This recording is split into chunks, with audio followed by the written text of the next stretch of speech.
तुम्ही जर गुगलला सर्च केलं आणि साताऱ्यातलं केरंबे गाव टाकलं तर पहिल्यांदा काय येईल तर सन्माननीय तुकाराम ओंबळे साहेब यांची शौर्य गाथा येते. खरं तर जगातल्या अनेक लोकांना गावामुळे लोक ओळखतात, परंतु या गावाला एका नावामुळे ओळखतात. ते नाव म्हणजे तुकाराम ओंबळे साहेब.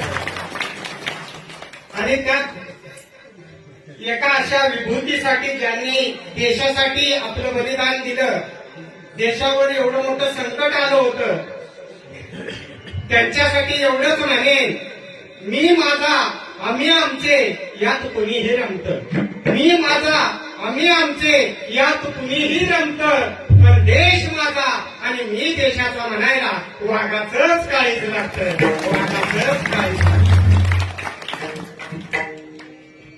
घरदार जमीन जुमला कुणीही कमवतं, घरदार जमीन जुमला कुणीही कमवतं, पण शौर्य वीर महावीर परमवीर चक्र कमवायला वाघाचंच काळीज लागतं, वाघाचंच काळीज लागतं, वाघाचं